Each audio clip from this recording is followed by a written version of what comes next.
Yes, sir. How much warning do they get about a secret ingredient? What the competitors on Iron Chef America get is pretty much what they got on the Japanese version of the show, which is about a week beforehand. We give them a list of, I think it's either 8 or 10 possible ingredients that it could be. And that's all they know. So they have to plan for any of those eventualities. That's it. Which is still pretty hard when you think about it.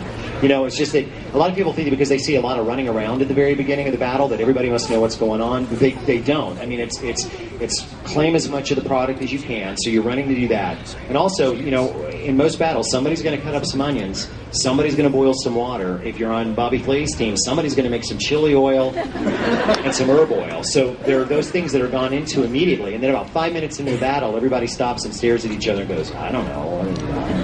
But because the show, you know, the battle's an hour long, the show's an hour long, but we have about 19 minutes of commercials, so we just cut that part out because it's kind of boring to watch a bunch of guys and girls in white coats go.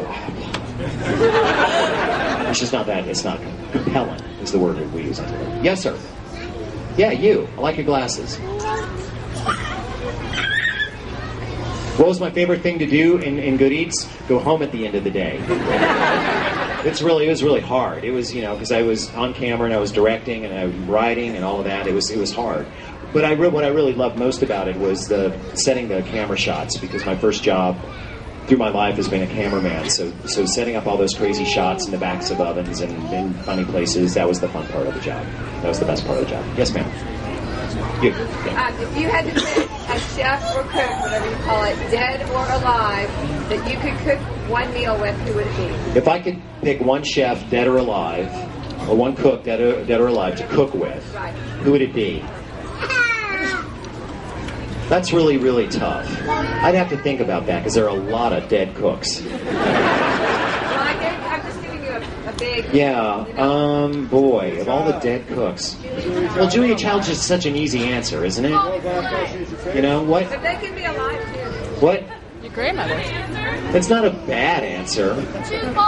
But I might... Bobby Flay's alive, honey. Bobby Flay's alive. It could be dead or alive. You know, probably James Beard. James Beard. Yeah. You don't know who that is, do you? Okay. Someone else here will explain it to you. All right, we got to wrap this up pretty soon. How about the tall guy in the back with the glasses? Yes, sir, you. What makes a good cook? I think the number one thing, and that's a really great question. I think the number one thing about being a good cook is you have to want to serve people. You have to want to make people happy. You got to want to serve them. That's the number one thing about hospitality, is that desire to give of yourself. And I think that flavors food more than you might know. The second thing would be having all 3 of the Good Eats books.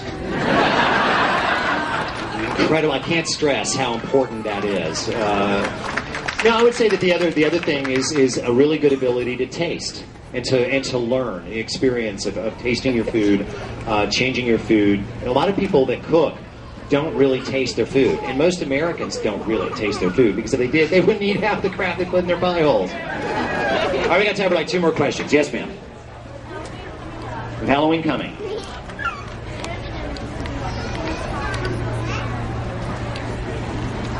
A Halloween